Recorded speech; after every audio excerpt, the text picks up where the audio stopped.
நான் டெய்லியும் ஆபீஸ் போய் ஹார்ட் ஒர்க் பண்ணிட்டு வீட்டுக்கு வந்து ரெஸ்ட் எடுக்கிறேன். என் லைஃப் நல்லா போய்கிட்டு இருக்கு. நான் ஒரு நல்ல ஜாப்ல இருக்கேன். பேங்க்ல ஓரளவுக்கு பேலன்ஸ் இருக்கு. என் குழந்தைங்க நல்லா படிச்சிட்டு இருக்காங்க. இதை விட என்ன வேணும்? சோ நான் ஒர்க் பண்றது போக மீதி நேரத்தை ரிலாக்ஸா வீட்டுல டிவி பார்த்துட்டே ஸ்பெண்ட் பண்றதுல என்ன தப்பு இருக்கு அப்படின்னு கேக்குறவங்கள ஒருத்தரா நீங்க. இந்த வீடியோ உங்களுக்கு தான். ஃபுல்லா பாருங்க. டைம் அண்ட் மணியை நீங்க எந்த அளவுக்கு வேஸ்ட் பண்ணிட்டு இருக்கீங்க அப்படிங்கறது உங்களுக்கே புரிய வரும். எக்ஸாம்பிளுக்கு ஒரு ஓக் மரத்தோட உச்சிக்கு போகணும்னா ரெண்டே வழிதான் இருக்கு. ஒன்னு, அந்த மரம் விதையா இருக்கும்போது நீங்க அந்த விதை மேல ஏறி உட்கார்ந்துட்டு காத்துக்கிட்டு இருக்கணும். இல்லையா அந்த மரத்துல விறுவிறுன்னு ஏறிடணும். பணத்தை ஒரு பவர்ஃபுல் டூலா யூஸ் பண்ணி 40-50 வருஷத்துக்கு இன்வெஸ்ட் பண்றதுக்கு சூஸ் பண்ணும்போது அவங்க ஓக் மரத்தோட விதை மேல ஏறி உட்கார்ந்து காத்துட்டு இருக்க டிசைட் பண்றாங்க இல்லையா, அந்த மெத்தட சூஸ் பண்றாங்க. இதத்தான் 50 ஆண்டு பைப்லைன் பிளான் அப்படின்னு சொல்றோம். ஓக் மரத்துல விறுவிறுன்னு ஏறத நான் 5 ஆண்டு பைப்லைன் பிளான் அப்படின்னு சொல்றேன். ஃபினான்ஸ் சேஃப்டியையும் ஃபினான்ஸ் ஃப்ரீடமையும் அடையிறது தான் இந்த 2 பிளானோட நோக்கமும். டைம்ங்கிறது எல்லாருக்கும் ஈக்குவலா தான் இருக்கு. நீங்க ஒரு லாரி டிரைவரா இருந்தாலும் சரி, ஒரு பெரிய பிசினஸ் மேனா இருந்தாலும் சரி, ஒரு நாள்ல 24 மணி நேரம் தான். அதனாலதான் நேரத்தை ஒரு பவர்ஃபுல்லா யூஸ் பண்றத நான் சாதாரணமானவங்களோட பைப்லைன் அப்படின்னு சொல்றேன். பணம் எல்லாத்துக்கிட்டையும் ஒரே அளவுல இருக்கிறது இல்லைங்க. ஆனா டைம் எல்லாத்துக்கும் ஈக்குவலா தான் இருக்கு. இப்படி யோசிச்சு பாருங்களேன். டெய்லி காலையில நீங்க எந்திரிக்கும் போது உங்க அக்கௌண்ட்ல 86,400 ரூபாய் போடுறாங்க. அந்த அமௌண்ட்டை அந்த நாள் முடியறதுக்குள்ள நீங்க எப்படி வேணாலும் செலவு பண்ணலாம், இன்வெஸ்ட் பண்ணலாம், யாருக்காவது கொடுக்கலாம், இல்ல வீணடிக்க கூட செய்யலாம். யாரும் உங்களை இதை செய்ய அப்படின்னு சொல்லி வற்புறுத்த போறது கிடையாது.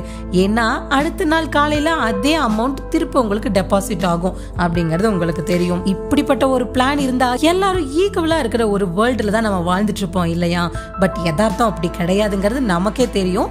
பணத்தை பொறுத்த வரைக்கும் வாழ்க்கை நியாயமான ஒன்னா இருக்கிறது இல்ல அப்படிங்கறதுதான் உண்மை. சிலர் மாட மாளிகையில பிறக்கிறாங்க, சிலர் ஓலை குடிசையில பிறக்கிறாங்க. இது நியாயம் இல்லதான், ஆனா அதுதான் லைஃப். நம்ம டெய்லியும் நம்மளோட நாளை நம்மளோட அக்கௌண்ட்ல இருக்கிற அந்த 86,400 ரூபாய் பணத்தோட ஸ்டார்ட் பண்றது கிடையாது. ஆனா நேரத்தை பொறுத்த வரைக்கும் 86,400 வினாடிகளோட தான் ஸ்டார்ட் பண்றோம். நம்ம எல்லாருக்கும் டெய்லியும் அதே அமௌண்ட் ஆஃப் டைம் தான் கிடைக்குது. அப்படிங்கிறப்ப சிலர் தங்களோட சம்பள நாளை எதிர்பார்த்துட்டு இருக்கிறதும், சிலர் தன்னோட பினான்ஸ் ஃப்ரீடமே அடைஞ்சிருக்கிறதும் அவங்கவுங்க அந்த டைமை எப்படி யூஸ் பண்றாங்க அப்படிங்கறத பொறுத்து தான் அமையுது. நிறைய பேர் இப்படி சொல்லுவாங்க, இப்ப எனக்கு நேரம் சரியில்லை, சரியான நேரம் வரும்போது கண்டிப்பா நான் சாதிச்சிருவேன் அப்படின்னு. கரெக்ட் டைம் அப்படின்னு ஒண்ணு கிடையவே கிடையாது. நீங்க சரியான விஷயத்த பண்றதுக்கு பர்ஃபெக்ட் டைம் அப்படின்னு ஒண்ணு எதிர்பார்க்கவே பார்க்காதீங்க. எக்ஸாம்பிளுக்கு நீங்க டெய்லி 2 மணி நேரம் ஒரு மூலையில உட்கார்ந்து ஒரு வருஷம் முழுவதும் ஒரு ஒர்க் பண்ணணும். அதுக்கு உங்களுக்கு $1 மில்லியன் தர்றதா ஒருத்தர் சொன்னாங்கன்னா அதை செய்யறதுக்காக நேரத்தை ஒதுக்குவீங்களா இல்லையா? உங்க வீட்டுக்கு கெஸ்ட் வந்தாலும் சரி, உங்க கார் ரிப்பேர் ஆனாலும் சரி, ஒரு பெரிய ப்ராப்ளமோ, உங்க குழந்தைங்க யாராவது கை காலை உடைச்சிட்டு வந்தாலும் டெய்லியும் இந்த 2 மணி நேரத்தை ஒதுக்குவீங்களா இல்லையா? அப்ப நேரம் நேர்த்தியா இருக்கா அந்த டைம்ல? இல்ல தானே. நேரம் நேர்த்தியா இல்லைன்னு அப்ப நீங்க புலம்பவும் மாட்டீங்க, அப்படித்தானே? இதுல நல்ல நேரம் கெட்ட நேரங்கிறது எங்க இருக்கு? பெரும்பாலான மக்கள் தங்களோட டைமை அலட்சியமா எடுத்துக்கிறாங்க. இன்னைக்கு போயிட்டா நாளைக்கு செஞ்சுக்கலாம் அப்படிங்கிறாங்க. ஆனா இன்னைக்கு செய்ய வேண்டிய வேலை இன்னைக்கு முடிஞ்சிருச்சுன்னா அடுத்த நாள் நம்ம திரும்பி எடுக்க முடியுமா? நம்ம எல்லாரையும் சின்ன வயசுல இருந்தே டைம் அப்படின்னு சொல்லி பழக்கல. நாள் கணக்குலயும் வார கணக்குலயும் வருஷ கணக்குலையும் தான் சொல்லி கொடுத்துருக்காங்களே தவிர நிமிஷ கணக்குலையும் வினாடி கணக்குலையும் நமக்கு சொல்லவே இல்லை. நம்மளும் கத்துக்கவும் இல்லை. டெய்லியும் வேலைக்கு போறோம், வாரத்துல 5 நாள் வேலை செய்யறோம், கேலண்டரை வச்சு நம்மளோட பிளானை கால்குலேட் பண்ணிக்கிறோம். நம்மளோட பர்த்டே, ஆனிவர்சரி எல்லாத்தையும் வருஷத்துக்கு ஒரு தடவை கொண்டாடுறோம்.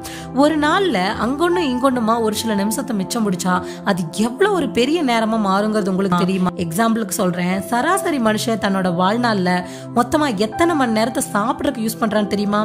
6 வருஷத்தை. 5 வருஷம் கியூல நிக்கிறக்கும், 4 வருஷம் வீட்டை கிளீன் பண்றதுக்கும், 3 வருஷம் குக்கிங் பண்றதுக்கும், 2 வருஷம் போன்ல பேசுறதுக்குமே யூஸ் பண்றாங்க. 1 வருஷத்தை மறந்து வச்ச பொருளை தேட யூஸ் பண்றாங்க.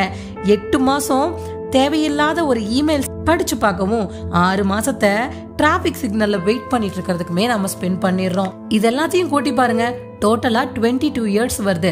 அப்படின்னா இங்க ஒரு 15 மினிட்ஸ், அங்க ஒரு half an hourனு சேமிச்சோம்னா மொத்த வாழ்க்கையில அது பல வருஷமா மாறிடும். டெய்லி ஒரு 2 ஹவர்னு 5 நாளைக்கு நீங்க சேவ் பண்ணீங்கன்னா அது 10 மணி நேரமா மாறும்.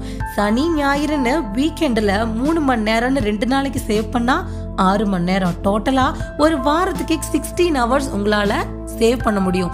சேவ் பண்ணி என்ன பிரயோஜனம்? டிவி பாக்குறக்கும் போன் நோன்றக்கும் அதை யூஸ் பண்ணக்கூடாது. இப்ப நம்ம எப்படி ஒர்க் போயிட்டு வந்துட்டு வீட்டுல ரிலாக்ஸ்டா காஃபி குடிச்சிட்டு டிவி பார்த்துட்டு மிட் நைட் வரைக்கும் உட்கார்ந்து நம்மள ரிலாக்ஸ் பண்ணிட்டு இருக்கோம், இதே மாதிரிதான் பெரிய பெரிய பணக்காரங்களும் இருப்பாங்க அப்படின்னு நீங்க நினைக்கிறீங்களா? கண்டிப்பா கிடையவே கிடையாது.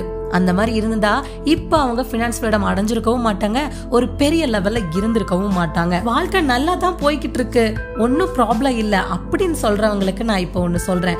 ஒருத்தர் நியூயார்க் சிட்டில ஒரு பெரிய அடுக்குமாடி கட்டடத்துல 30th ஃப்ளோர்ல ஒருத்தர் வாழ்ந்துட்டு இருக்காரு.